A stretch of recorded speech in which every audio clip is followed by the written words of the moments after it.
Alhamdulillah alladzi bi ni'matihi tatimmus shalihat.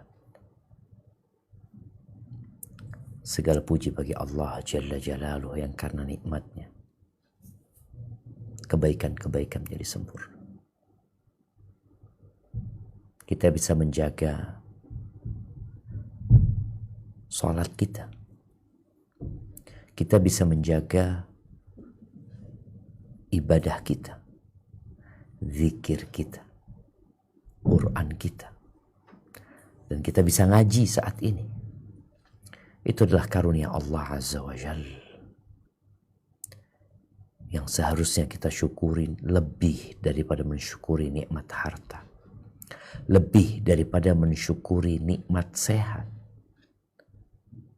Karena kita tahu harta akan kita tinggal.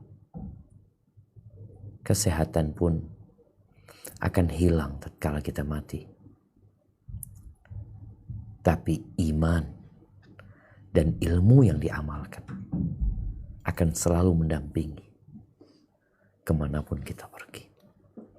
Allahumma salli wa sallim ala abdika wa rasulika Sayyidina wa maulana Muhammadin wa ala alihi wa ashabihi ajma'in. Ya Allah, semoga salawat dan salam, berkah dan nikmat senantiasa Engkau curahkan untuk hamba kekasih-Mu, untuk baginda Nabi kita Muhammad alaihi salatu wassalam, untuk keluarga beliau, untuk istri-istri beliau, untuk putra-putri beliau, dan untuk seluruh sahabat Nabi. Semoga Allah meridhai kita bersama mereka. Amma ba'd, ahibbati fillah. Tadi malam di kampung kita nih, jalan-jalannya padat merayap. Ternyata ada pengantaran tamu-tamu Allah. Jadi kloter dari Jember ini kayaknya berangkatnya tadi malam ya. Sehingga rame yang berangkat satu orang yang nganter 50 orang. Masya Allah jemaah. Kenapa seperti itu? Semuanya ingin berangkat haji. Apalagi di masa sekarang ini kita dapat melihat dengan media bagaimana indahnya yang membuat orang-orang menonton jadi haru. Semua bisa mengikuti proses pelaksanaan ibadah haji dari awal sampai akhir. Kalau dulu jemaah haji pulang kita baru dengar ceritanya. Sekarang enggak, jemaah haji bisa melaporkan kepada keluarga, mereport kepada kawan-kawan, dia sampai di mana, dia sedang melaksanakan apa.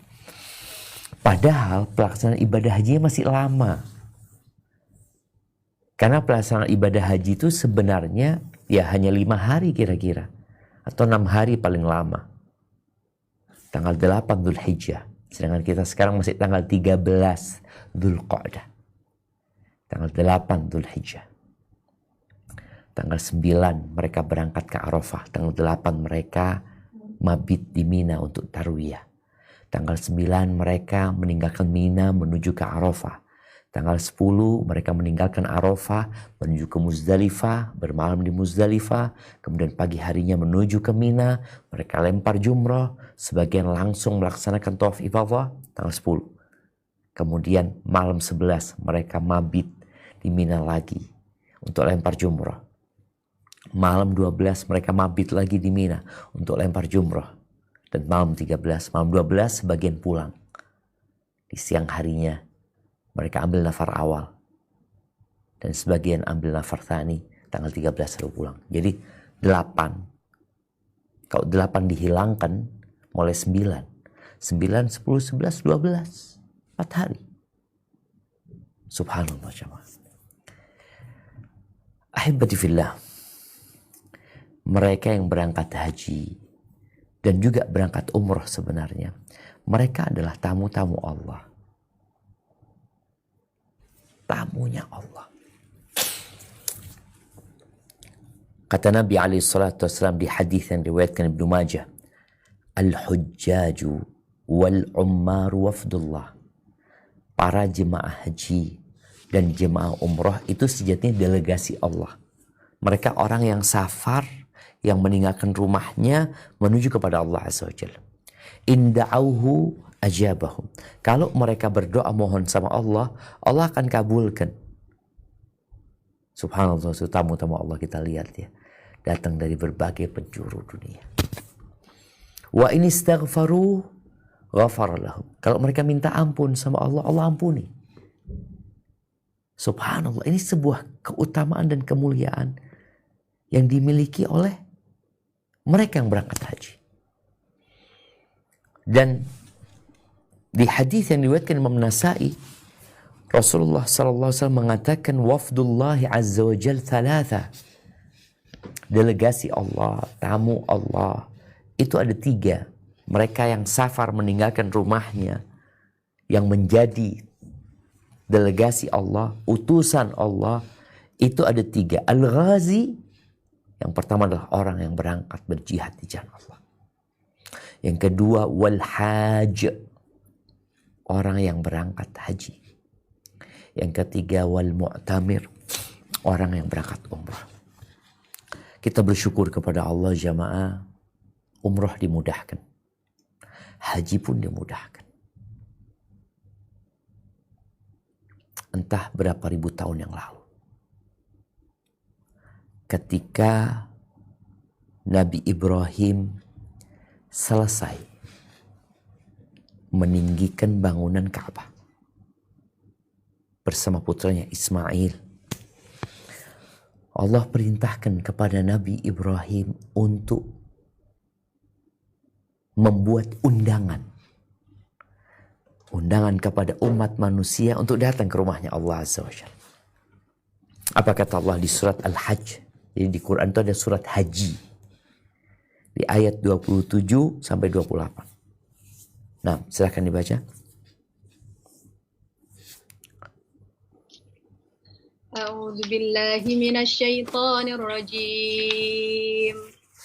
Bismillahirrahmanirrahim. وأذن في الناس بالحج يأتوك رجالا وعلى كل ضامر يأتين من كل فج عميق ليشهدوا منافع لهم ويذكروا اسم الله في أيام معلومات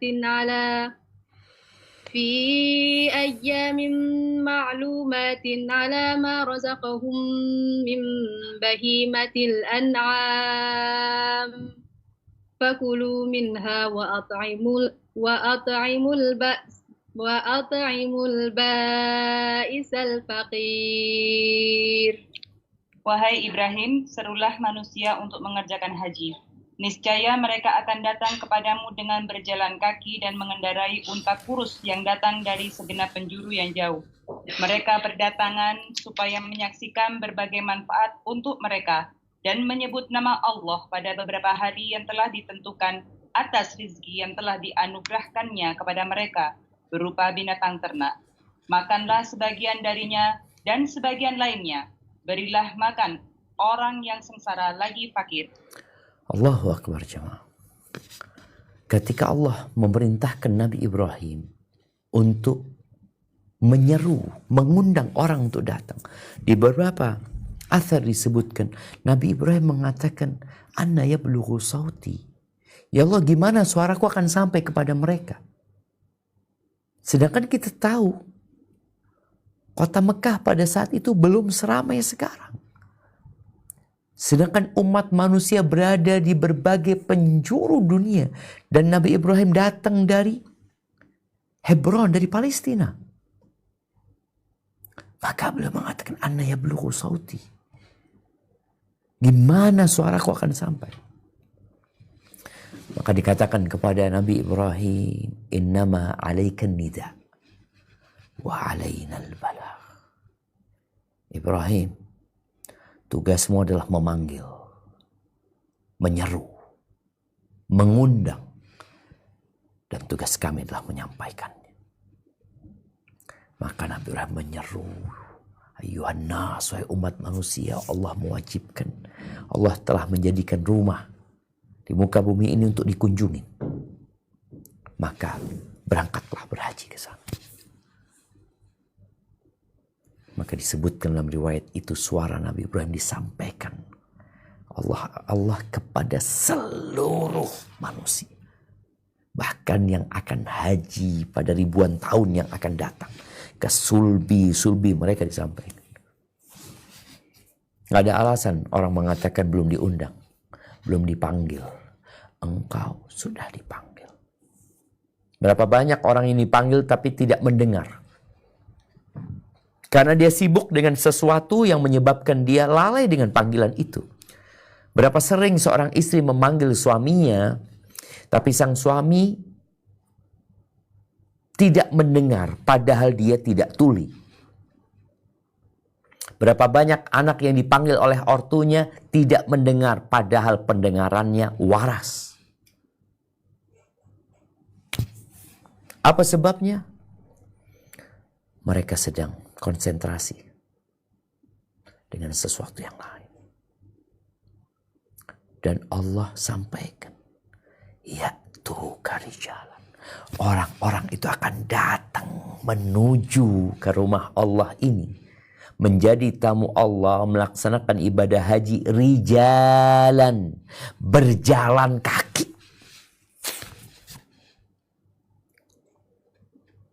Nggak harus punya kendaraan. Jalan kaki. Sekarang kan orang naik sepeda ya. Naik motor, mungkin sebagian berjalan kaki. Sejatinya bukan karena dia nggak punya kemampuan naik pesawat. Enggak, cuma dia mau merasakan sensasi jalan kaki.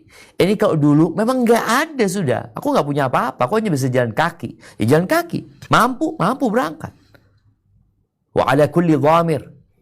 Mengendarai unta-unta yang kurus. Karena menempuh perjalanan panjang. Berhari-hari, berbulan-bulan. Apa tujuannya? Ya, untuk menyaksikan manfaat buat mereka. Ahibati fillah, yang berangkat haji, jangan merasa engkau berbuat baik kepada Allah. Karena engkau sudah meninggalkan keluargamu. Engkau mengeluarkan uang yang banyak untuk berangkat haji. Engkau tinggalkan pekerjaanmu. Engkau lelah. Lalu engkau berpikir engkau berbuat baik kepada Allah Azza wa Jalla. Kata Allah Azza wa Jalla dalam sebuah hadis qudsi mengatakan, ya ibadi, innakum lan tablughu naf'i fatanfa'uni. Wahai hamba-hambaku, kalian gak akan pernah bisa memberikan manfaat buat aku. Nggak bakalan. Walan tablughu durri fatadurruni. Kalian juga nggak akan mampu untuk memberikan mudarat kepadaku. Enggak. Orang yang nggak berangkat haji, orang yang nggak ibadah akan membahayakan Allah sama sekali tidak. Siapapun yang menabung, yang kemudian berangkat haji menjadi tamu Allah, jangan merasa engkau berbuat baik kepada Allah. Engkau sedang berbuat baik kepada dirimu sendiri. Jadi tamu-tamu Allah ini harus ditekankan. Allah nggak butuh engkau datang. Enggak.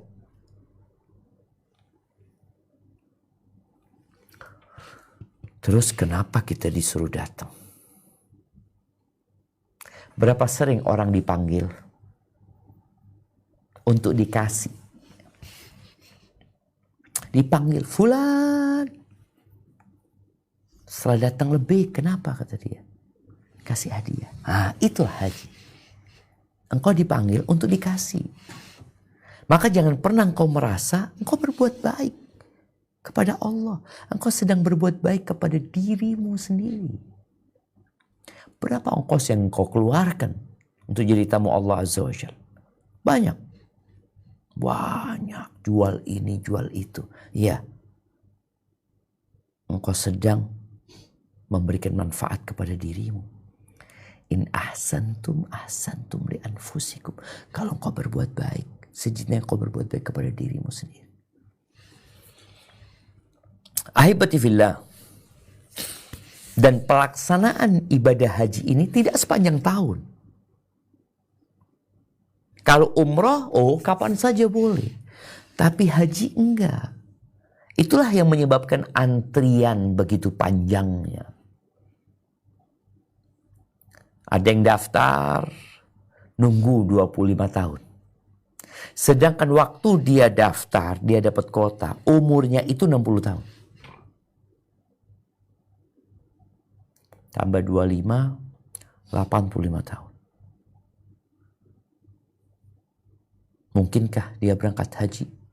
Wallahu a'lam bishawab. Tapi yang jelas pelaksanaan ibadah haji ini di bulan-bulan yang ditentukan.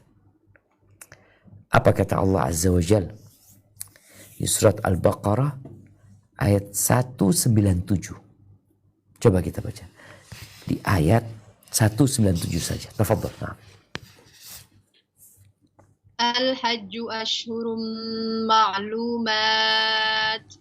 فمن فرض فيهن الحج فلا رفث ولا فسوق ولا جدال في الحج وما تفعلوا من خير يعلمه الله وتزودوا فإن خير الزاد التقوى واتقون يا أولي الألباب. Musim haji itu berlangsung pada bulan-bulan yang telah dimaklumi. Siapa yang mengerjakan ibadah haji dalam bulan-bulan itu, janganlah berbuat rofas, berbuat maksiat, dan bertengkar dalam melakukan ibadah haji. Segala kebaikan yang kamu kerjakan, pasti Allah mengetahuinya. Berbekallah karena sesungguhnya sebaik-baik bekal adalah takwa. Bertakwalah kepadaku, wahai orang-orang yang mempunyai akal sehat. Allahu Akbar. Iya, ibadah itu bukan mengikutin mau kita. Kenapa sih haji ini kok nggak dibikin sepanjang tahun? Kan kesian Ustadz. Nih orang-orang udah tua, nunggu antrian panjang. Dan Allah sebutkan di sini, Azza wa Jal, bahwa haji itu di bulan-bulan yang udah diketahui.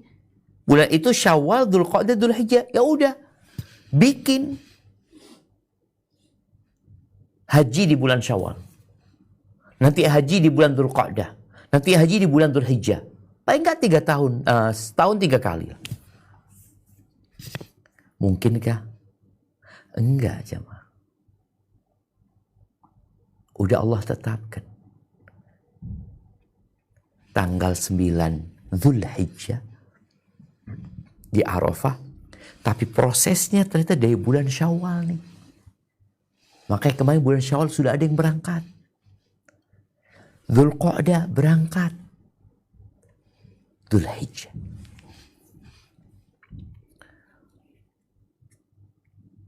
Dan pelaksanaan ibadah haji ini adalah pertemuan umat Islam dari berbagai penjuru dunia. Mereka yang pejabat dan rakyat jelata sama. Di Indonesia, jemaah haji tahun ini mungkin 220.000 lebih. Berapa yang pejabat dan berapa yang rakyat jelata?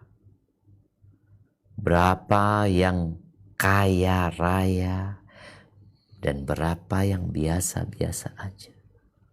Kenapa mereka berangkat? Dipanggil sama Allah. Diundang sama Allah. Orang yang diundang dipanggil gak mau dengerin padahal dia mampu datang. Nih orang bermasalah dia. Dan bagi yang berangkat haji, yang jadi tamu Allah, tolong jadi tamu yang beradab. Jadi tamu yang beretika. Allah itu nggak ngelihat kepada pakaian. Makanya pakaian jemaah haji dibikin sama Allah Azza wa Jal. Udah. 2 lembar kain. Allah nggak ngelihat ke pakaian. Allah tidak melihat kepada kendaraan. Kepada jam. Enggak. Yang Allah lihat adalah hati. Dan amal perbuatan kalian. Bagaimana kalau ada tamu datang ke rumah kita. dengan pakaian yang penuh dengan kotoran, dengan aroma yang busuk, lalu masuk ke rumah kita, mungkinkah kita akan bukakan pintu buat dia? Kita mungkin mengatakan, jangan, sudah tutup pintu biar pulang. Dan gimana kalau orang berangkat haji jadi tamu Allah, ternyata dia membawa hati yang busuk. Oke, teman satu pesawat nggak tahu hati dia busuk. Teman satu kamar nggak tahu hati dia busuk. Teman satu soft sholat nggak tahu dia busuk. Tapi Allah tahu dan Allah lihat itu. Makanya orang yang berangkat haji, hindarin kata-kata yang kotor. Hindarin dosa. Udah cukup kau berbuat dosa bertahun-tahun di negerimu. Ini berangkat haji nambahin dosa lagi. Udah gak usah berantem, bertengkar. Udah, ngalah yang ada. Kebaikan apapun yang kau lakukan, Allah tahu. Nih tamu Allah datang berbuat baik, temennya gak ada yang lihat. Orang di kampungnya gak ada yang tahu. Allah tahu. Maka kita disuruh bawa bekal. Apa bekalnya? Takwa. At-taqwa hahuna, takwa tuh di sini itu takwa. At-taqwa hahuna, di hati sini letak takwa itu. Maka ahibati fillah,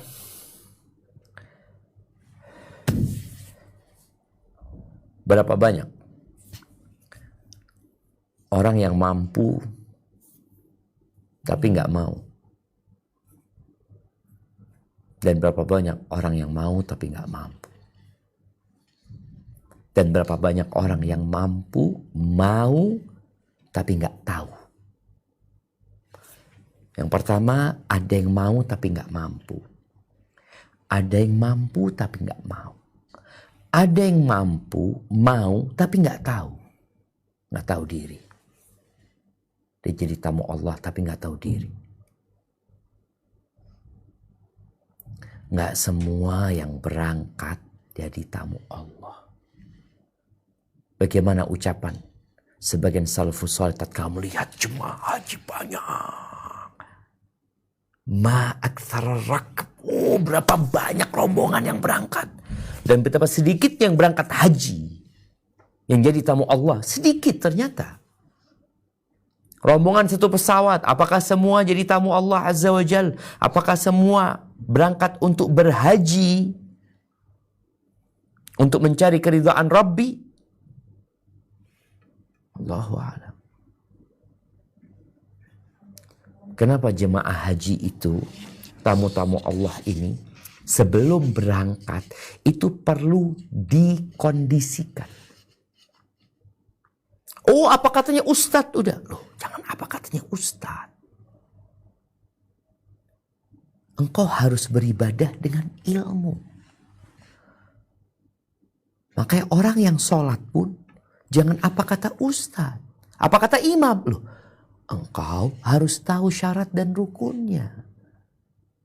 Boleh jadi engkau sholat di belakang imam, engkau ikut takbir, engkau ikut ruku, ikut sujud, tapi nggak diterima. Kenapa? Ada syarat yang kau nggak penuhin. Nggak menutup aurat, atau kadang-kadang nggak bersuci. Makanya perlu belajar.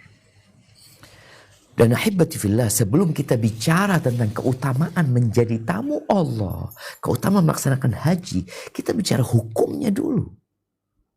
Karena ada orang yang menunda-nunda berangkat.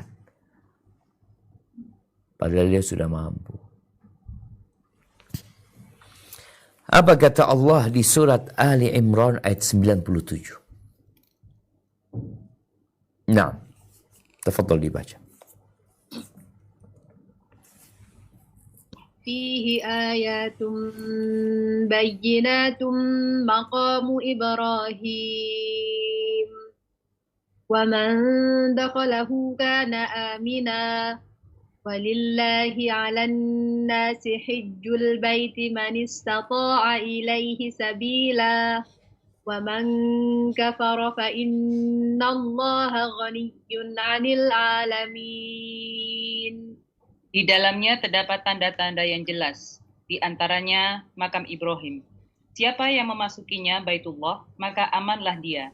Di antara kewajiban manusia terhadap Allah adalah melaksanakan ibadah haji ke Baitullah, yaitu bagi orang yang mampu mengadakan perjalanan ke sana. Siapa yang mengingkari kewajiban haji, maka sesungguhnya Allah Maha Kaya, tidak memerlukan sesuatu pun dari seluruh alam. Allahu Akbar. Nggak mau berangkat haji, nggak apa-apa. Nggak mau datang ke tanah suci, nggak urusan. Allah nggak butuh sama kita. Allah nggak butuh sama alam semesta ini. Maka Allah katakan, wa man kafara fa innallaha ghaniyun 'anil 'alamin. Yang kafir, yang nggak mau berangkat haji, yang mengingkari kewajiban haji, Allah nggak butuh dengan alam semesta ini. Ahibati fillah,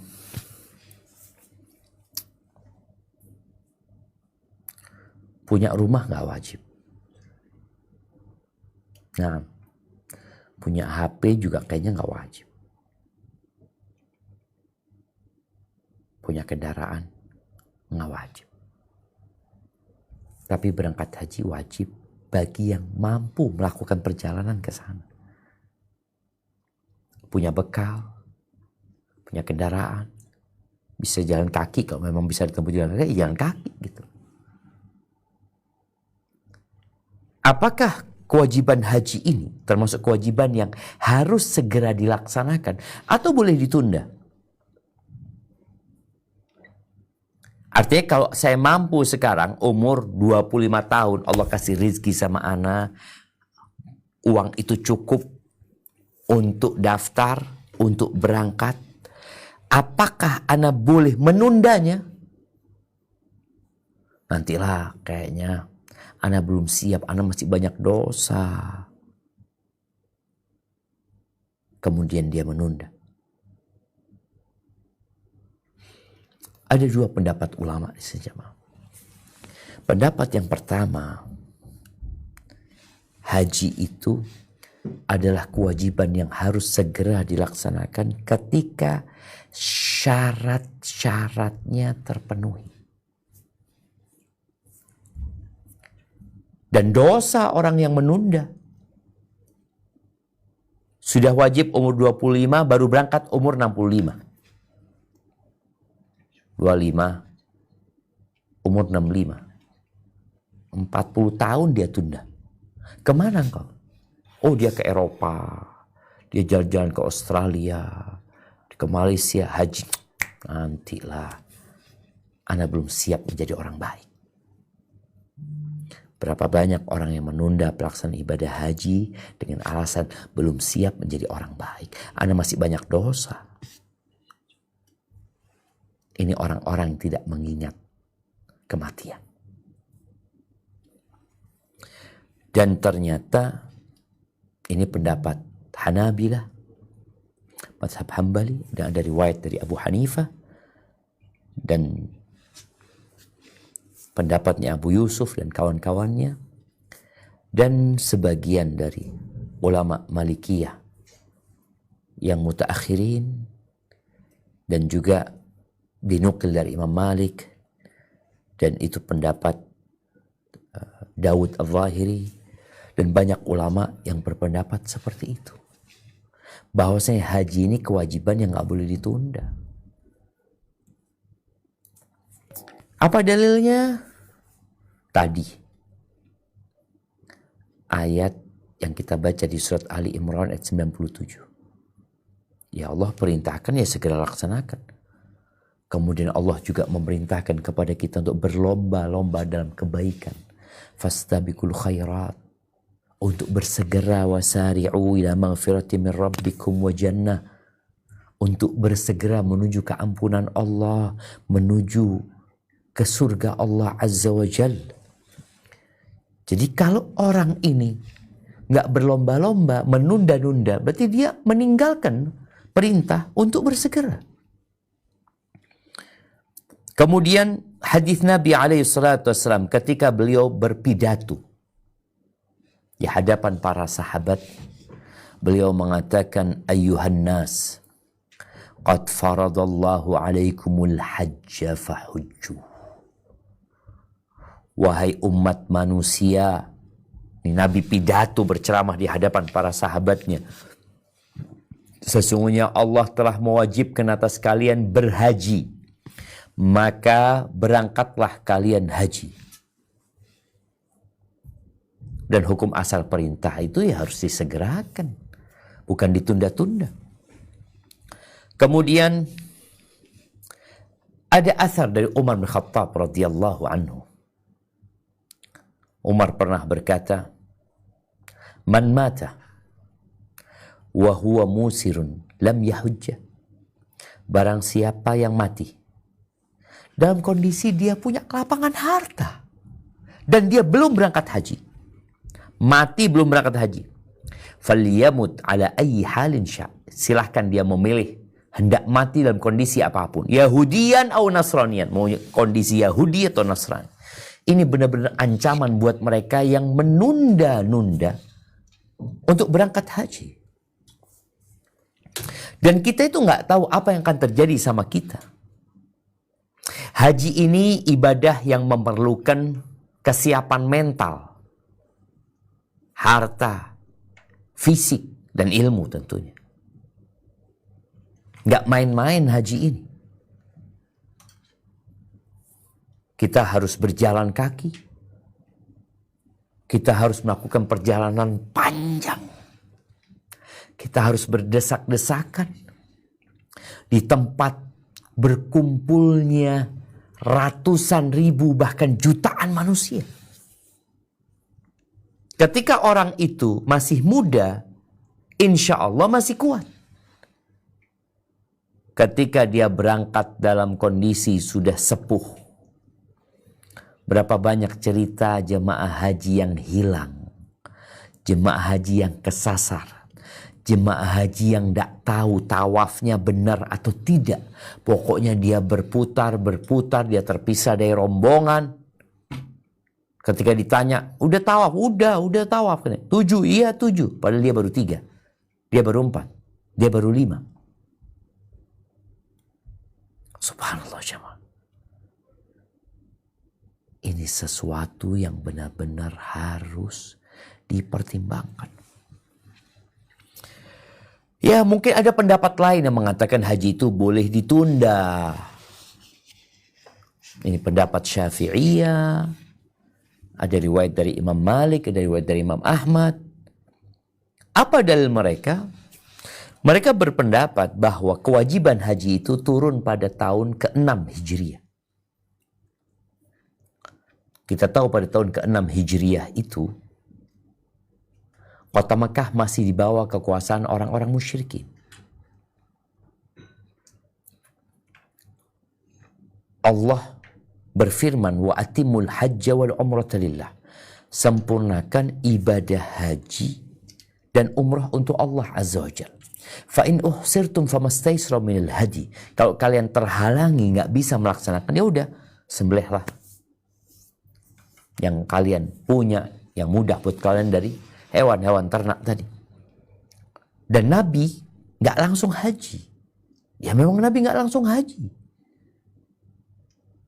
Karena memang kota Mekah masih di bawah kekuasaan orang musyrikin. Nabi berangkat umroh aja nggak bisa masuk, apalagi mau haji.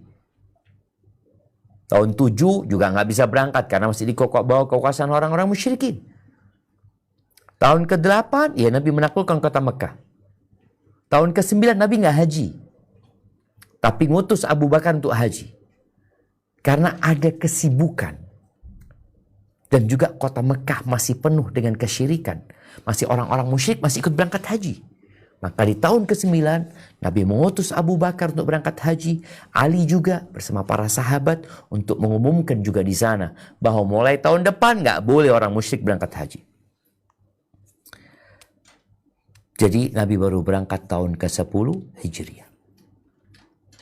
Jadi kalau orang menunda keberangkatan karena ada alasan, semoga nggak masalah. Tapi kalau engkau nggak punya alasan, engkau nggak apa-ngapain. Ahibati fillah.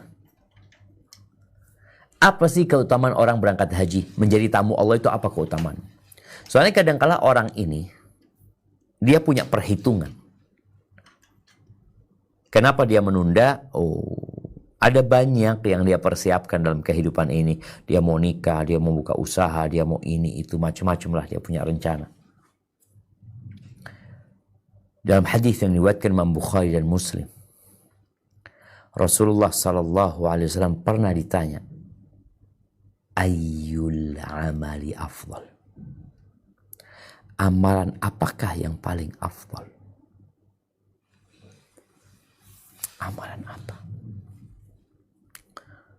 Maka beliau mengatakan al-imanu billahi wa rasulih.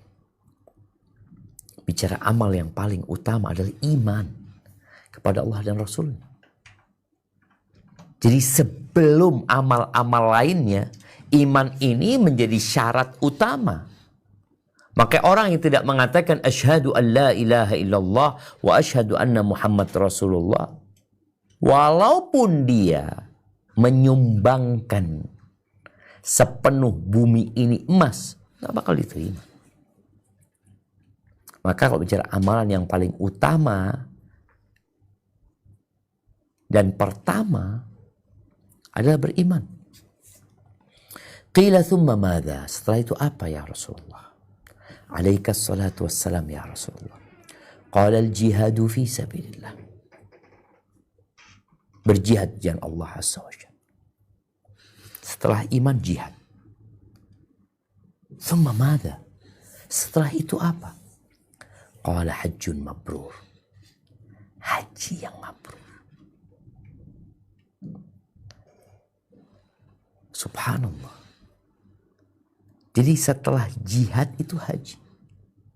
Ini hadis riwayat Imam Bukhari dan Muslim. Ada hadis Aisyah, di mana Aisyah bertanya kepada Rasul SAW, Ya Rasulullah, naral jihad afdalal amal.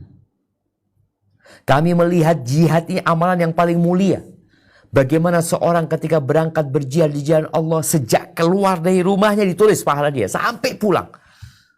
Ditulis seperti pahala orang yang sedang sholat malam nggak putus, orang yang puasa sunnah nggak putus sampai pulang. Belum lagi kalau mati akan diampuni dengan awal tetesan darah, akan dikasih kesempatan memberikan syafaat kepada 70 keluarganya. Banyak banget. Maka ketika Aisyah melihat jihad ini amalan yang paling mulia, maka dia bertanya, kami ini perempuan-perempuan, afala nujahid, kenapa kita nggak ikut perang? Masya Allah jemaah. Tuh kalau bicara berlomba-lomba mendapatkan pahala, maka seorang akan berpikir, loh aku juga ingin dapat pahala tersebut. Apa kata Nabi SAW? Lakunna afdalu minal jihad. Hajjun mabrur. Kalian memiliki sesuatu yang lebih utama daripada jihad. Buat kaum wanita, yang lebih utama dari berperang. Dalam riwayat lain dikatakan jihadun la qitala fi. Kalian punya jihad yang tidak ada peperangan di dalamnya. Apa? Hajjun mabrur, haji mabrur. Allah subhanallah jamaah. Kalau bicara haji buat para wanita, itu lebih berat daripada kaum laki-laki. Karena ada perjalanan panjang yang harus ditempuh. Ada ibadah fisik yang harus dilakukan, berdesak-desakan nantinya. Dan para wanita yang mungkin biasa dengan kebersihan ya di rumahnya, dengan hal-hal yang rapi ketika dia berangkat haji. Allah capek. Mau yang VIP, capek. Buat wanita, toiletnya ngantri. Belum perjalanan yang melelahkan, toiletnya harus ngantri. Sedangkan wanita harus dengan pakaian yang tertutup. Ngantri kadang-kala sampai 20 antrian. Belum kalau dia jalan kaki menuju ke tempat jumrah. Belum dia nanti kalau harus tawaf ifadah yang ribuan, puluhan ribu, ratusan ribu. Maka buat para wanita, jihad la qitala fi. Nggak ada perang di dalamnya, nggak ada berdarah-darah kalian. Yaitu haji yang mabrur. Bukan sekadar berangkat haji, tapi haji yang penuh dengan kebaikan. Haji yang tidak ada keluh kesah di sana. Haji yang tidak ada debat di sana. Haji yang penuh dengan kesabaran. Dan dalam riwayat Imam Bukhari Muslim, Abu Hurairah radhiyallahu taala anhu mengatakan, sami'tu Rasulullah sallallahu alaihi wasallam yaqul, man hajja falam yarfuth walam yafsuq raja'a ka yaum waladathu ummuh. Barang siapa yang berangkat haji, ini jadi tamu Allah dia. Kemudian dia tidak melakukan perbuatan-perbuatan dosa. Dia menjaga lisannya dari ucapan-ucapan kotor dan nista. Maka dia akan pulang ke rumahnya. Pulang ke negerinya. Seperti bayi yang baru dilahirkan bundanya. Nggak punya dosa. Tapi dengan syarat. Maka dari awal dia sudah bersihkan hatinya. Dia bertobat kepada Allah Azza wa Jal. Selesai haji, pulang seperti bayi yang baru lahir. Subhanallah. Dan kalau bicara dosa, siapa yang tidak berbuat dosa? Haji kewajiban seumur hidup sekali. Orang ketika berangkat haji dia mengatakan labbaik Allahumma labbaik. Labbaik la syarika laka labbaik. Dia mengatakan aku datang memenuhi panggilanmu. Aku datang memenuhi panggilanmu ya Allah. Tiada sekutu bagimu ya Allah. Aku datang memenuhi panggilanmu. Innal hamda wan ni'mata laka wal mulk la syarika lak. Mereka mengatakan sesungguhnya segala pujian, segala nikmat milikmu. Dan kepemilikan itu hanya milikmu. Tiada sekutu bagimu ya. Terus dia mengatakan. Makanya jemaah haji yang sudah berihram. Kemudian dia itu meninggal dalam kondisi belum menyelesaikan hajinya. Belum melepas ihramnya. Maka kata Nabi SAW. Dia akan dibangkitkan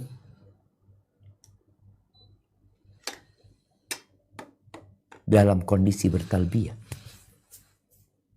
Kata Nabi SAW, kafinuhu fi thawbai. Kafani dia di kedua kain dia. Wala tuqattu ra'sa. Kita lihat ya, tamu Allah itu ada aturannya. Yang laki-laki tadi nggak boleh pakai penutup kepala, nggak boleh pakai kaos kaki yang menutup mata kaki ya. Dia sudah pakai kain itu padahal dia pejabat. Dia biasa pakai dasi, dia pakai pakaian seragam dia punya bintang 3. Ketika dia berangkat haji nggak ada bintang. La bintang wala kembang. Sama mereka. Ya. Makanya ketika ada sahabat yang meninggal dunia, ditendang sama ontanya, terjatuh, tewas. Kata Nabi SAW, kafani dia di 2 bajunya. Jangan ditutup kepalanya. Kemudian jangan dikasih parfum dan wangian. Kenapa? Fa innahu yub'atsu yaumal qiyamati mulabbiyan. Dia akan dibangkitkan pada hari kiamat dalam kondisi bertalbiyah. Dia tamu Allah yang belum selesai penjamuan buat dia. Maka dia akan melanjutkan di padang mahsyar. Dia akan mengatakan labbaik Allahumma labbaik. Labbaik la syarika laka labbaik. Innal hamda wan ni'mata laka wal mulk la syarika lak. Allahu Akbar. Jamaah keluar dari kuburannya terus bertalbiyah. Ahibati fillah. Dan dalam riwayat Imam Bukhari dan Muslim, Nabi alaihi salatu wasallam bersabda, al-umratu ilal umrati kaffaratun lima bainahuma. Dari satu umrah ke umrah selanjutnya adalah kafarat, penghapusan dosa. Nah, wal hajjul mabrur laisa lahu jazaa'un illa al-jannah. Dan haji yang mabrur, haji dengan bekal yang halal, dengan pelaksanaan yang ikhlas, mengikuti tuntunan Rasulullah SAW, nggak ada pahala yang pantas buat dia kecuali surga. Surga. Kita tiap hari berdoa, Rabbana atina fid dunya hasanah wa fil akhirati hasanah wa qina adzaban nar. Allahumma inni as'alukal jannah wa a'udzu bika minan nar. Haji mabrur, balasannya surga. Tapi ingat, jemaah yang berangkat banyak, yang mabrur wallahu a'lam 3 juta yang haji. Berapa yang mabrur dari mereka? Sebagian berangkat hanya untuk mendapatkan gelar sebagian berangkat karena nggak enak sama tetangga. Ahibati fillah, di padang Arafah, puncak dari ibadah haji, puncak penjamuan Allah untuk jemaah haji, untuk tamu-tamunya. Yang dikatakan al-hajju Arafah, kata Nabi SAW. Haji itu ya Arafah tuh. Wukuf di Arafah tuh haji. Apa kata Nabi SAW? Ma min yaumin aktharu min an yu'tiqallah fihi abdan minan nar min yaumi Arafah. Tidak ada hari yang lebih banyak Allah membebaskan hamba-hambanya dari api neraka di hari itu lebih dari hari Arafah. Nggak ada. Yang lebih dari hari Arafah nggak ada. Lailatul Qadar apa nggak ada. Hari Arafah tuh. Wa innahu la yadnu. Thumma yubahi bihimul malaikah. Sesungguhnya Allah Jalla Jalaluh mendekat. Kemudian membanggakan hamba-hambanya di hadapan malaikat-malaikat Allah. Karena kita tahu malaikat-malaikat itu sempat pesimis dengan penciptaan manusia. Mereka sempat mengatakan, ataj'alu fiha man yufsidu fiha wa yasfikud dima. Apakah engkau hendak menciptakan makhluk yang bakal membuat kerusakan di muka bumi? Yang bakal menumpahkan darah? Di hari Arafah, Allah membanggakan hamba-hambanya di hadapan malaikat. Allah mengatakan, ma arada haula. Mereka datang mau apa? Untuk menunjukkan bahwa banyak orang-orang baik. Maka prasangka malaikat nggak benar. Bahwa manusia hanya akan membuat kerusakan dan menumpahkan darah. Itu tamu-tamu Allah. Itu mereka yang meninggalkan rumahnya. Mereka wukuf di padang Arafah dalam kondisi panas, nggak nyaman di situ, berdebu. Mereka mau ngapain? Mereka tinggalkan hotel bintang 5 menuju ke Arafah. Mereka tinggalkan kursi jabatannya di Indonesia menuju ke Arafah. Ahibati fillah, yang belum haji, segera berangkat haji. Yang sudah haji, ya berangkat haji lagi. Kenapa? Ya untuk jadi tamu Allah. Kata Rasul SAW, tabi'u bainal haji wal umrah. Ikuti antara umrah, antara haji dengan umrah. Artinya jangan berhenti. Ada orang yang mengatakan orang yang haji berkali-kali nggak benar.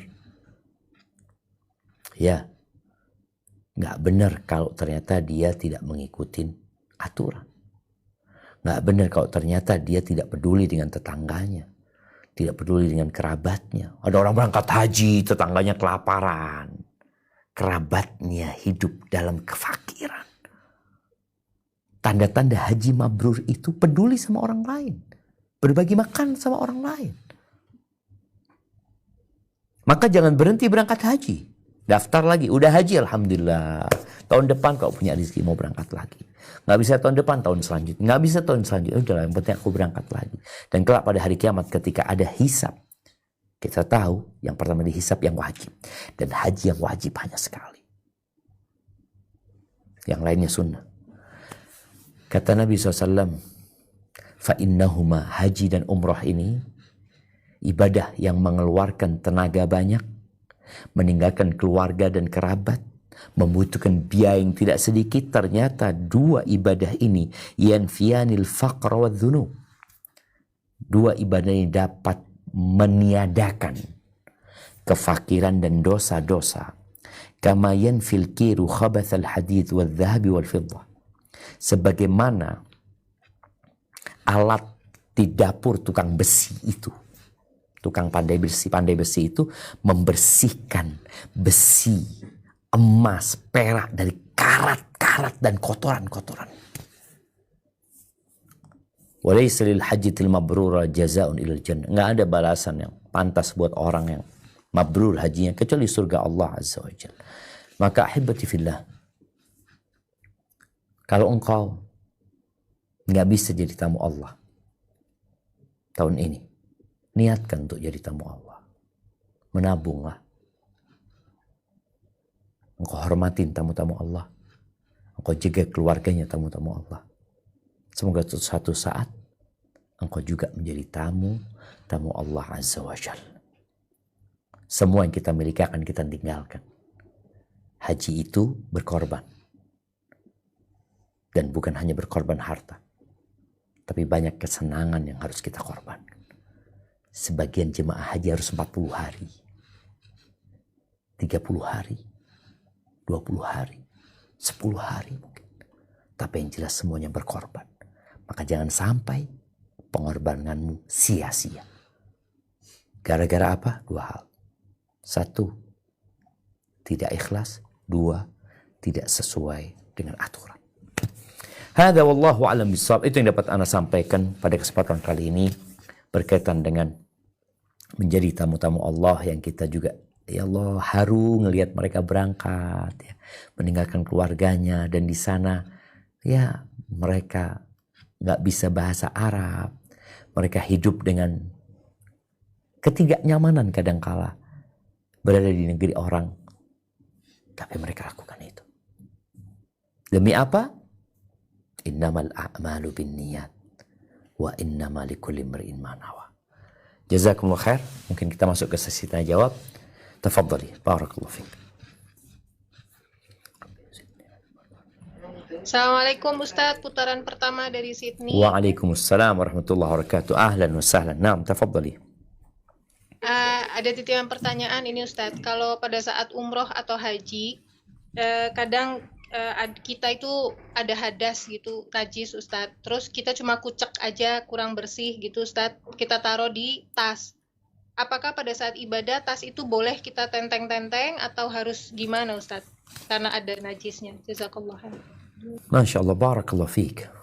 Iya, berkaitan dengan najis. Kita tahu kita tidak boleh ibadah dalam kondisi membawa najis. Jadi ada ibadah yang nggak boleh ada najis. Seperti sholat dan tawaf. Itu disyaratkan nggak boleh ada najis. Jadi ketika menenteng najis, kita bicara najis. Kalau tadi dikucek, boleh jadi dikucek najisnya hilang. Boleh jadi belum hilang. Kalau ternyata najisnya belum hilang, maka pada saat kita ibadah, pada sholat ditinggalin. Ya udah, jangan dibawa. Karena kita nggak boleh sholat membawa najis. Harus dihilangkan semua najis dari tubuh kita, dari tas kita. Tapi kalau tas itu kita letakkan kemudian kita ibadah nggak masalah. Dalam proses kita berjalan umpamanya, kita masuk ke Masjidil Haram bawa najis, nggak apa-apa. Artinya dalam tas itu ada najis umpamanya. Tapi pada saat kita melaksanakan tawaf atau tadi ketika sholat, ya nggak boleh itu dibawa sama kita. Namun ketika orang wukuf di Arafah, umpamanya, nggak disyaratkan hal itu. Nggak disyaratkan kita suci ketika wukuf di Arafah. Artinya orang boleh dalam kondisi tidak berwudu, tapi pada saat dia sholat, dia harus lepas dari najis dan dia harus kondisi suci. Hadza wallahu a'lam bissawab. Nah. Barakallahu fiik Ustaz dari Brisbane. Tafadhali barakallahu fikum. Nah. Ya, ada pertanyaan dari jamaah. Ustadz, apakah perbedaan visa haji dan visa ziarah? Apakah kedua visa ini sama? Jika beda, sah atau tidakkah jika kita menggunakan visa ziarah untuk naik haji? Jazakumullahu khairan. Masya Allah, barakallahu fiik. Keinginan orang-orang untuk menjadi tamu Allah membuat mereka berpikir bagaimana mereka bisa segera berangkat haji dalam kondisi antrian yang begitu panjangnya. Pemerintah Arab Saudi membagi undangan haji atau visa haji kepada seluruh negeri di penjuru dunia ini sesuai dengan jumlah umat Islamnya. Ada persentase dari mereka. Anda nggak tahu berapa persen ya? Apa 1% dari jumlah penduduk? Kayaknya enggak. Bukan 1%, mungkin 0,1% ya. Itu visa haji. Sudah ditetapkan. Ada lagi visa furoda. Jadi ada visa dari kerajaan Arab Saudi. Semoga Anda nggak salah ya. Ini yang Anda sampaikan, yang Anda pahami. Ada visa yang memang dari G2G. Dari pemerintah Arab Saudi diberikan kepada pemerintah Indonesia. Dari pemerintah Indonesia kemudian disebarkan kepada mereka yang daftar tadi. Kuotanya sudah jelas. Yang kedua, ada visa haji furoda. Yaitu visa haji, sama-sama visa haji, tapi nggak dari G2G. Tapi dari perorangan ke lembaga atau dari lembaga ke lembaga. Jadi nggak lewat lagi pemerintah. Itu visanya visa haji. Tapi tadi tidak lewat pemerintah. Yang ketiga, ada orang berhaji pakai visa ziarah. Visa ziarah itu adalah visa yang orang boleh datang ke Arab Saudi, tapi nggak boleh haji. Jadi di situ tidak diizinkan untuk berangkat haji. Apabila maksa berangkat haji, maka hajinya disebut haji ilegal. Boleh jadi dia bisa masuk Mekah, boleh jadi dia nggak bisa masuk Mekah. Atau boleh jadi dia masuk Mekah sebelum pemeriksaan. Jadi sejak Syawal dia udah di Mekah. Udah nggak keluar dari Mekah, mamanya. Karena biasanya pemeriksaan itu ketika masuk kota Mekah. Ini visa ilegal.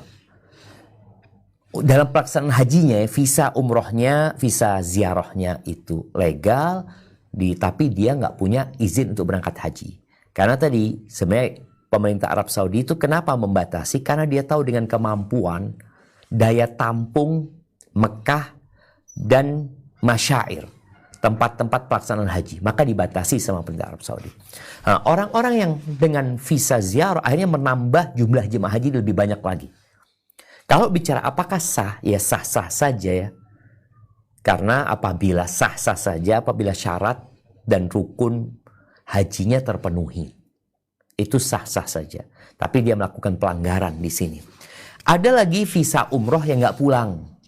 Visanya umroh tapi dia kabur. Atau ada berapa yang sekarang seperti itu. Lalu ada lagi mereka yang visanya visa pekerja. Tapi sampai sana dia beli visa haji. Ini pun jadi catatan ya. Karena seharusnya visa itu untuk mereka yang tinggal di Arab Saudi. Ini orang memang sengaja ya bagaimana dia punya visa kerja sehingga dia bisa berhaji dari sana. Akhirnya mengurangi kuota yang untuk mereka yang benar-benar kerja di Arab Saudi. Intinya mereka yang melaksanakan haji dengan visa haji atau dengan bukan visa haji, apabila syarat dan ketentuannya terpenuhi, artinya syarat rukun hajinya terpenuhi, ya hajinya sah. Tinggal dapat pahala atau tidak, ini nanti berkaitan dengan niat, apakah lillahi ta'ala atau tidak. Tapi mereka yang tidak menggunakan visa haji, ya mungkin masuk kepada pelanggaran terhadap aturan pemerintah, aturan hukumah. Yang kita diperintahkan untuk mentaati sebenarnya selama tidak bertentangan dengan syariat kita. Hadza wallahu a'lam bissawab. Nah. Assalamualaikum Ustaz. Waalaikumsalam warahmatullahi wabarakatuh. Pertanyaan dari Perth. Naam, tafadhal. Silakan. Assalamualaikum Ustaz. Waalaikumsalam warahmatullahi wabarakatuh. Naam, tafadhali. Iya, saya mau bertanya Ustadz, bagaimana jika kita menunda haji karena kita memprioritaskan orang tua gitu, maksudnya orang tua dalam keadaan sakit, butuh perhatian ekstra gitu, jadi maksudnya jadi kan kita Orang tua nggak bisa ditinggal gitu. bisa, tapi maksudnya kan dananya jadi yang Untuk tadinya perawatan lebih orang tua. menabung ketika haji, jadi harus terbagi sama orang tua gitu, untuk orang tua dan keluarga yang lain gitu. Jadinya kita tetap bisa menabung, tapi jadi lebih lama dari yang semestinya gitu. Apakah itu boleh atau mungkin kita memang karena haji itu wajib tetap harus prioritaskan haji gitu, Ustaz? Bagaimana Ustaz? Masya Allah, barakallahu fiik. Iya, ahibati fillah, ada kondisi orang yang akhirnya nggak mampu, seperti tadi disebutkan. Dia memang punya uang, tapi uang ini dikeluarkan untuk orang tuanya, yang menjadi tanggungan dia, artinya dia memberikan nafkah kepada orang tuanya, perawatan orang tuanya. Ada hal-hal lain yang penting juga dia berikan. Ketika itu dikeluarkan, uangnya jadi nggak cukup. Berarti dia belum wajib. Tapi ketika dia punya uang mengendap, nggak dipakai apa-apa, berarti dia wajib pada saat itu. Jadi ingat, haji ini bagi yang mampu melakukan perjalanan. Maka dia berangkat. Bagi yang tidak mampu karena memang uangnya nggak ada, karena dipakai dengan untuk sesuatu yang dalam pandangan agama penting, akhirnya dia jadi tidak mampu. Maka insya Allah nggak ada masalah ketika dia umpamanya, ya kalau dia nggak mau bantu orang tua, mungkin berangkat hajinya bisa 2 tahun lagi. Tapi karena bantu orang tua, berangkat hajinya 3 tahun lagi. Yang penting sekarang ini adalah bagaimana kita mendaftar untuk menunjukkan kepada Allah, aku mau berangkat haji. Bukan seperti sebagian orang yang sudah mampu, tapi kalau ditanya, engkau kok nggak berangkat haji? Insya Allah nantilah, kayaknya belum waktunya anak. Padahal dia mampu. Tapi kalau ini dikatakan, engkau kok nggak berangkat haji? Dananya belum cukup. Tadi karena dibagi buat orang tua. Jadi insya Allah nggak ada masalah. Hadza wallahu a'lam bissawab.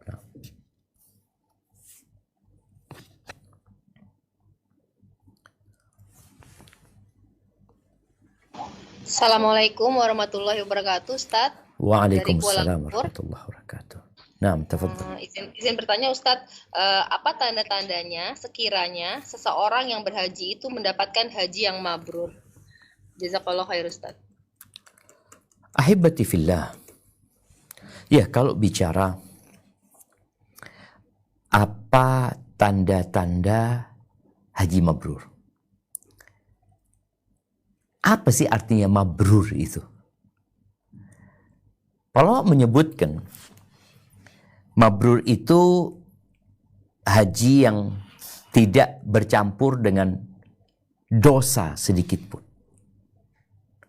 Jadi dalam pelaksanaannya tadi udah disebutkan, mereka yang berangkat haji fala rafatha wala fusuqa wala jidala fil hajj. Dikatakan orang yang berangkat haji, hindarin kata-kata kotor, hindarin kefasikan, dosa, dan bertengkar atau berbantah-bantahan ketika pelaksanaan ibadah haji. Ada lagi yang berpendapat bahwa haji mabrur itu maksudnya haji yang diterima Haji yang makbul. Apa tandanya sekarang? Jadi ada yang sebelum pelaksanaan haji, ada yang ketika melaksanakan haji, ada sesudah pulang haji. Nih kalau mau haji yang mabrur, jadi kalau bicara yang pertama sebelum haji, yang kau harus dengan bekal yang halal ya. Ada orang berangkat haji dari hasil korupsi, dari hasil judi, dari hasil yang tidak halal buat dia. Dia berangkat haji. Hajinya dengan niatan mungkin untuk mendapatkan gelar haji. Ya udah, engkau udah tahu nggak mabrur. Dari awal engkau tahu kayaknya nggak mabrur sudah.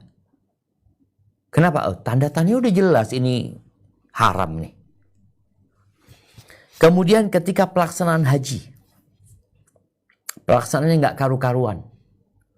Ketika haji berantem sama orang di sana, rebutan tempat. Karena haji ini berpotensi kita bertikai. Karena padat ya. Masya Allah jemaah, kadang kala kita tawaf ya. Anda masih ingat anak tawaf itu didorong sama orang di belakang anak. Sampai yang depan anak noleh ke anak. Dia ngelihat ke anak, seakan-akan anak yang dorong dia. Padahal anak didorong sama yang belakang anak. Yang belakang anak didorong sama yang di belakangnya. Nggak tahu siapa yang dorong. Jumlah jamaahnya memang banyak. Kadangkala orang itu didorong gara-gara ada yang mau motong, yang mau lewat. Akhirnya ini nahan, yang di belakang maju terus. Seakan-akan didorong. Padahal mereka jalan biasa gitu loh. Jadi ketika pelaksanaannya, tadi kalau ingin mabrur kita lihat rukun-rukunnya ya. Jangan meremehkan yang wajib-wajib. Ada yang wajib gak penting lah. Kan bisa diganti sama hewan kurban. Seperti ada orang yang berangkat haji, orang-orang kaya raya berangkat haji itu. Cuma sehari, semalam lah. Orang-orang kaya yang di daerah Arab sana. Mereka datang naik jet pribadi mungkin. Datang tanggal 9. Dia tawaf, dia sa'i, dia ambil ifrad ya, tawaf, sa'i. Kemudian dia langsung ke Arafah. Di Arafah wukuf. Habis wukuf, malam hari pulang dia ke negerinya. Idul Adha sudah di rumahnya. Loh, bagaimana? Dia kan harusnya mabit di Muzdalifah. Dia kan harusnya, setelah dia wukuf di Arafah, malamnya tawaf ifadah, dia pulang sudah. Bagaimana? Dia kan punya kewajiban untuk mabit di Mina, lempar jumroh. Kemudian tanggal 11 dia juga balik di Mina, tanggal 12 juga balik ke Mina, umpamanya seperti itu. Iya, itu wajib-wajib haji. Rukun haji itu, yang pertama ihram, yang kedua tawaf, yang ketiga sa'i, yang keempat itu wukuf di Arafah, nanti tawaf ifadah. Selesai. Yang lainnya wajib. Artinya wajib itu kalau ditinggalkan dia kena denda. Tapi kalau ditinggalkan dengan sengaja, boleh jadi dia dosa gitu loh. Engkau nggak ada halangan kau tinggalkan. Dia orang kaya, dia bisa potong 100 ekor kambing. Sudah 100 ekor kambing buat dam-dam kesalahan anak. Sudah. Ada orang-orang yang berduit yang seperti itu. Nah, ini resiko dia. Seharusnya dia nggak berbuat dosa, malah sengaja dia tinggalkan kewajiban-kewajiban itu tanpa alasan. Maka harus diperhatikan ini. Ketika pelaksanaan, jangan meremehkan kewajiban karena berpikir wajib bisa diganti. Wajib itu bisa diganti kalau engkau ada halangan. Engkau nggak dosa, tapi kalau engkau nggak ada halangan, engkau berdosa meninggalkan kewajiban itu. Walaupun kau ganti. Sehingga hajinya jadi sah. Tapi engkau cari apa sebenarnya? Kemudian yang ketiga setelah pulang haji. Para ulama menyebutkan kalau bicara tanda-tanda sudah pulang nih. Apa tanda hajinya diterima, haji mabrur? Mereka menyebutkan ya pulang menjadi lebih baik daripada sebelumnya. Dan dia nggak kembali lagi kepada kemaksiatan. Dan ada sebuah hadis ya, yang ketika Nabi SAW ditanya ya, tentang haji mabrur itu, wa ma birrul hajj, apa sih baiknya haji itu seperti apa? Maka beliau mengatakan it'amut ta'am wa ifsya'us salam. Orang yang haji mabrur itu adalah orang yang suka berbagi makanan dan menebarkan salam. Artinya ternyata ketika orang pulang haji, dia semakin peduli sama orang lain. Kalau dia dulu mungkin hanya memikirkan dirinya, dia pulang haji, kok tumbuh empati di dalam jiwanya. Menolong kerabatnya, menyebarkan salam. Ini beberapa tanda haji yang mabrur. Barakallahu fikna. Barakallahu fiik, izin bertanya dari Canberra, Ustadz. Naam, tafadhal, barakallahu fik. Ya, pertanyaannya, jika misalkan tahun ini suami dan istri berhasil mengumpulkan dana untuk berhaji, ternyata hanya terkumpul untuk satu orang, maka diprioritaskan suami yang berangkat terlebih dahulu untuk tahun ini. Kemudian tahun depannya mengumpulkan dana lagi, tetapi masih terkumpul hanya untuk satu orang saja. Seharusnya istri giliran untuk berangkat. Jika kondisinya seperti ini, bolehkah istri berangkat sendiri atau tunggu sampai dana cukup untuk mereka suami istri pergi berdua untuk berhaji, Ustaz? Jazakallah khair. Masya Allah, barakallahu fiik. Ahibati fillah, bicara suami istri. Kadangkala suaminya yang mampu berangkat haji, kadangkala istrinya yang mampu berangkat haji. Ketika istrinya yang mampu berangkat haji, ya suami nggak wajib haji. Boleh jadi istri dapat warisan, dia punya harta cukup. Suami nggak wajib berangkat haji, istri yang wajib berangkat haji. Sebaliknya, suami yang punya harta, apakah dia wajib memberangkatkan istrinya haji? Enggak juga. Dia yang wajib, ya dia berangkat. Tapi kalau dua orang ini ingin berangkat bareng, suami istri, suaminya wajib berangkat tahun ini, tapi dia ingin istrinya berangkat. Tapi kalau dia berangkat tahun ini sendirian, tanpa istri, maka yang lebih baik adalah ditunda. Karena sebab. Jadi menundanya bukan karena kemauan, tapi karena sebab. Maka dia tunda berangkat umpamanya, kecuali dia mengatakan kepada istrinya, "Dek, aku punya kewajiban berangkat haji. Aku sudah mampu sekarang, aku berangkat ya. Nanti kalau aku punya rezeki, aku akan dampingi engkau berangkat bareng." Suaminya berangkat, Pak. Baik, suaminya berangkat, kewajiban dia selesai. Istrinya nih, kewajib apa enggak dia? Boleh jadi enggak wajib dia. Baik, kalau dikatakan, oh istrinya punya duit, tapi hanya cukup buat dia. Mahram istri ini nggak harus suami. Boleh jadi pamannya, boleh jadi kakaknya, boleh jadi adiknya, keponakannya. Ada banyak mahram dia yang tidak bergantung dengan suami. Memang para ulama berbeda pendapat dalam masalah apakah mahram itu menjadi syarat wajib. Artinya kalau nggak ada mahram jadi nggak wajib. Dalam pendapat Hambali, mazhab Hambali, mahram itu jadi syarat wajib. Kalau dia uangnya sudah terkumpul tapi belum ada mahramnya, dia jadi nggak wajib. Ketika ada mahramnya baru jadi wajib dia. Maka mungkin kalau pertanyaan tadi, mana yang lebih utama? Maka yang lebih utama, ya suaminya silahkan berangkat karena dia sudah wajib. Tapi kalau dia berpikir, insya Allah Ustaz, daripada ana lebih lama berangkat sama istri, ana lebih baik tunda duit ini sampai uang satunya terkumpul, ana berangkat bareng. Ya lebih baik seperti itu mungkin. Tapi kalau sang suami berpikir insya Allah ana ada rezeki lebih, ana akan berangkat sama istri, ya sudah dia berangkat, nggak ada masalah. Hadza wallahu a'lam bissawab.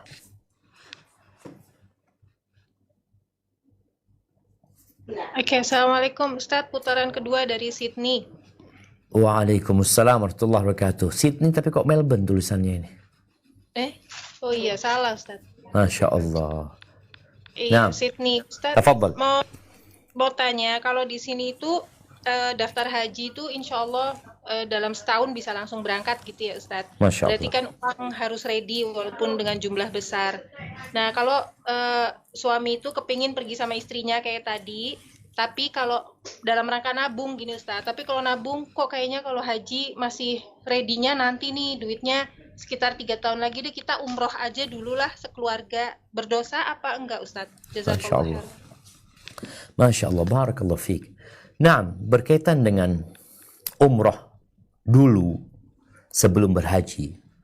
Allah Azza wa Jalla mengatakan wa atimul hajja wal umrata lillah. Sempurnakan haji dan umrah untuk Allah Azza wa Jalla. Rasulullah SAW sebelum beliau berhaji, beliau umrah. Umrah tahun ke-6, umrah tahun ke-7, umrah tahun ke-8. Baru haji tahun ke-10. Jadi nggak ada masalah sebenarnya mereka yang umrah dahulu sebelum melaksanakan ibadah haji. Kenapa? Karena memang hajinya dia belum mampu. Umrohnya dia sudah mampu. Menurut yang berpendapat umroh itu wajib, ya dia berangkat umroh dulu. Kenapa? Ana mampunya umroh. Haji belum. Ya sudah nggak usah berangkat haji. Karena memang belum mampu.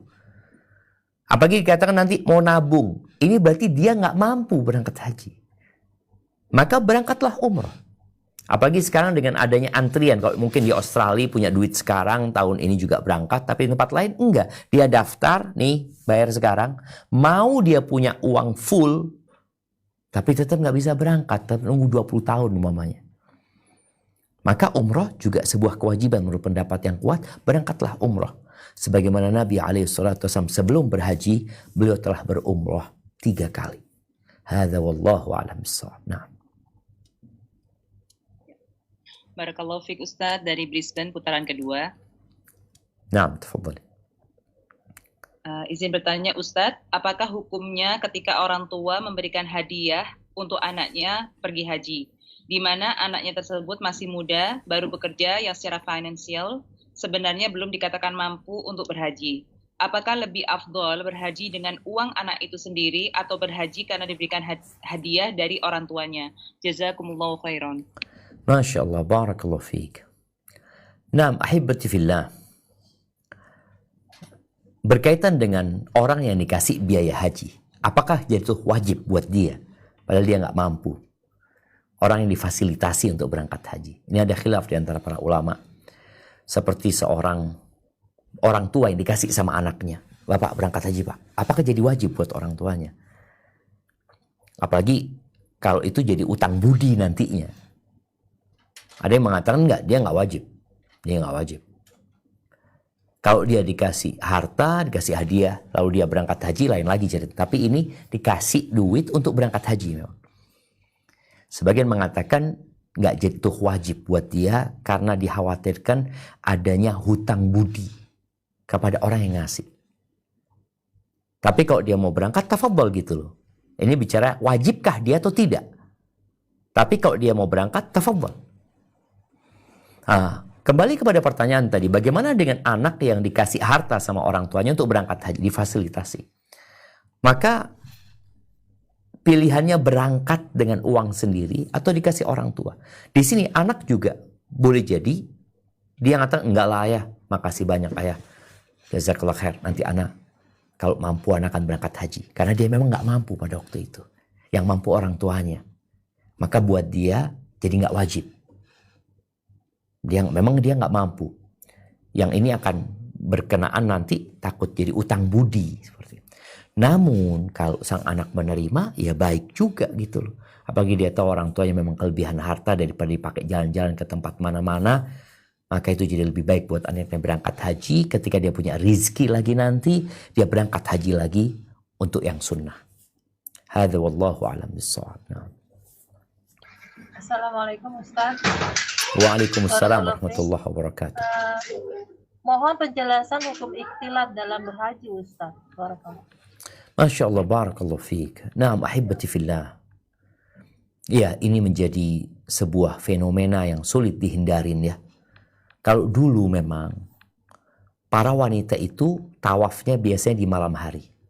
Oleh karena itu Rasulullah SAW ketika beliau tawaf, beliau nggak sama istri-istrinya.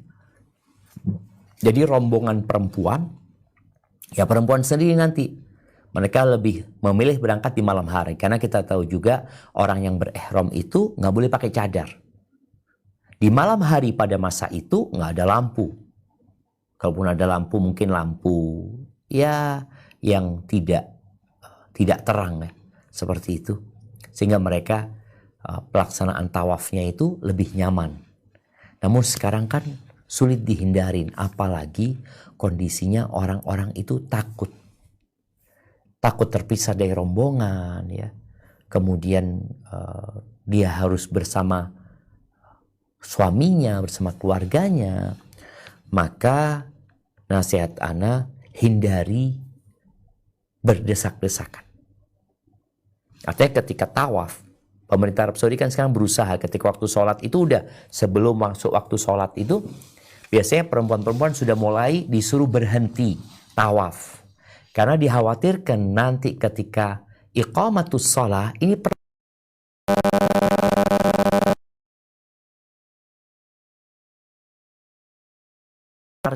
padahal mereka berusaha untuk ditertibkan. Maka nasihat ana bagi para wanita ketika dia melakukan tawaf umpamanya, berusahalah untuk tidak ikut berdesak-desakan. Jangan rebutan nyium hajar aswad. Enggak. Kita tahu menyium hajar aswad bukan kewajiban. Tapi berdesak-desakan dengan laki-laki yang sampai tubuh bertemu dengan tubuh ya. Ini satu hal yang terlarang dalam agama. Jangan sampai untuk yang sunnah kita melanggar yang dilarang dalam agama.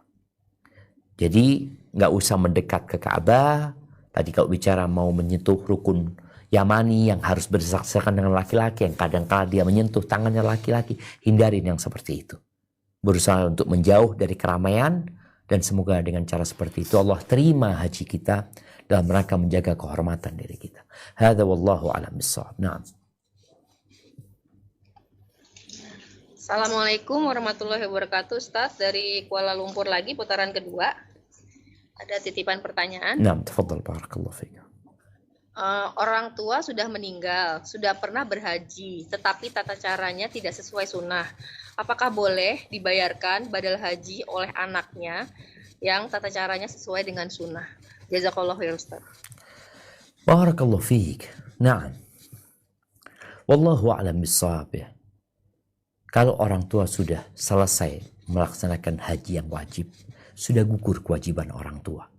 Kalau di situ ada kekurangan ya dalam pelaksanaan ibadah hajinya, karena masih banyak yang belum sesuai dengan sunnah, ya semoga diampuni karena ketidaktahuan orang tua kita. Kalau bicara membadalkan haji untuk yang sunnah, mungkin diperbolehkan, tapi tidak menjadi satu hal yang afdol menurut ana ya. Mungkin yang lebih baik engkau sedekah buat orang tuamu, yang mungkin dengan sedekah itu manfaatnya akan lebih banyak. Apalagi kalau bicara wakaf ya, yang akan lebih membuat pahala itu terus berkelanjutan, berbeda dengan pelaksanaan ibadah haji yang sebenarnya selesai gitu loh. Ketika anak ini menghajikan orang tuanya karena sudah wajib, namun orang tuanya belum berangkat haji, dengan itu kewajibannya telah gugur. Tapi karena orang tuanya sudah selesai, maka tidak menjadi keharusan anaknya menghajikan umrohnya untuk yang kedua, untuk yang ketiga. Wallahu a'lam bishawab. Nah. Ustaz, putaran ketiga gimana Ustaz? Duh, udah iso Kak Evi. Kalau putaran ketiga, kayaknya cukup Kak Evi. Oke Ustaz, ya barakallahu Ustaz. Wafikum mubarak. Baik jamaah, yang belum berangkat haji, berdoalah selalu. Memohon kepada Allah Azza wa Jal agar dikasih kesempatan. Dan yang sudah berangkat haji, jangan pernah merasa sudah cukup. Saya sudah haji, ini dan itu. Karena tadi boleh jadi ada banyak nilai-nilai haji yang kita